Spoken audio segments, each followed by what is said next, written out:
let's talk about Arsenal, Dave. What did you make of the 3 new players, first of all? How do you think they fit in? And is any indication as to how Arsenal can expect to set up when we kick off next week? Yeah, first of all, I think Jurrien Timber, I think it kind of showcases his versatility. We've already spoken about to see him at left back. We've obviously been talking about him playing at full back for a while, and obviously he's played as centre back at Ajax as well. Yeah. But I thought it was interesting to see him starting there, and I think maybe that's something that Arteta's tinkering with, but it also doesn't give a great deal of encouragement to obviously the likes of Kieran Tierney, who's been lacking minutes for the majority of last season at Arsenal. But I think it looked like a really effective setup. I thought they played really well. I think the first half they probably had the better chances. You were talking about Kai Havertz, who had 2 excellent chances in that first half and was only able to take one of them. On another day he might do. I think the signings that they've made, I think the one questionable one for me is Kai Havertz, and I think there's a lot of Arsenal fans who are unsure of whether he's going to be the right player for them and he's going to fit their system the way that they want him to. And obviously they need somebody in there who's going to be clinical, and whether he's the man for that job, begs the question, because I don't think he's going to work in a midfield for them. He's been hit and miss, hasn't he, for Chelsea anyway? And since he's been in England, he's not really enhanced his reputation. And they paid a lot of money for him, Arsenal. And I think we've been saying how much they're investing in versatility with players. And he definitely fits that mould. But without Gabriel Jesus there, is he really their main striker after that? He can't be really, can he? Because he's got the likes of Nketiah on the bench. And he's a good squad player, but he's not somebody that's going to lead the line. Makes me wonder whether they're just best off bringing Balogun back into the team and giving him a chance, because he played well in France, didn't he, last season? But Kai Havertz is a mystifying signing in some ways. I'm trying to see where he makes Arsenal better, and it's difficult after a game like that to see, but are we just jumping the gun? Are we reading too much into the Community Shield like we do every year and kind of making conclusions, or do you think he can find a niche somewhere in the Arsenal team? I mean, if you go back of what we've seen in the last 18 months of him at Chelsea, I think that's what we can go off of, really. And he's been underwhelming, to say the least. So for Chelsea to recoup the fee that they did was, frankly, for me, I was gobsmacked by that, to be honest. Great business. But that's the position we're in at the minute with the market. Teams are paying over the odds for players.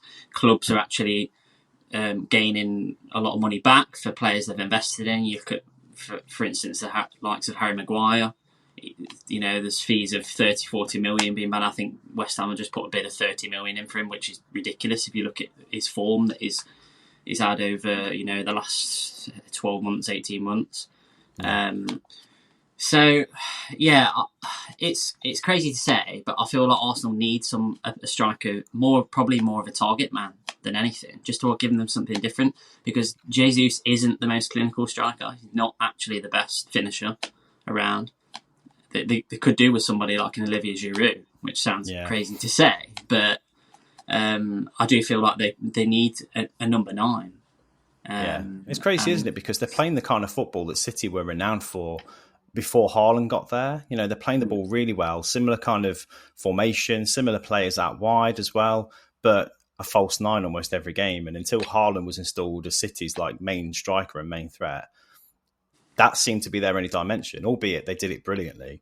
Arsenal do still play that system brilliantly without a number 9. But I think you're right. They're missing just a threat. The goal threat from Arsenal once they get into the final third seems like it's going to come from distance as opposed to a poacher's goal, doesn't it?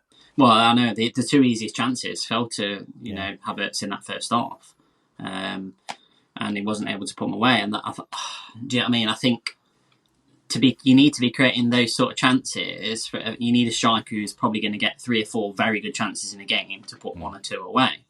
And if they aren't doing that, then you're probably missing your easiest chances that you're going to get in a game. Yeah.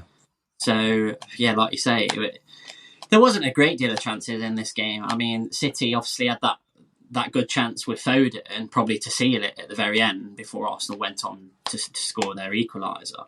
It was a great chance, and obviously couldn't put it away. But I feel like there's plenty more to come from these two teams. You know, that there is obviously new players settling in. Obviously Declan Rice, who, you know, he's looks like he's kind of fit straight into the team, and he's looking the sort of player that we know he is. So that's encouraging for Arsenal fans. But no doubt, it's, you know, there's plenty more to come, and obviously, you know, City, I don't think there'll be the end of them. For them in the transfer market, I think they'll be looking to probably bring a couple more players in, particularly probably in those attacking areas. Obviously, with the outgoings of Mahrez. On Declan Rice, actually, it was a difficult game to really judge him on, wasn't it, really? Because in midfield, it was quite scrappy considering the two teams and their usual level. But I thought he held his own pretty well. I don't think he's fully fit yet. I think it's come out recently today that he's only 70% fitness still, and he's had a knock recently. So I think once we see him at his full capacity, we'll probably see how he fits in better.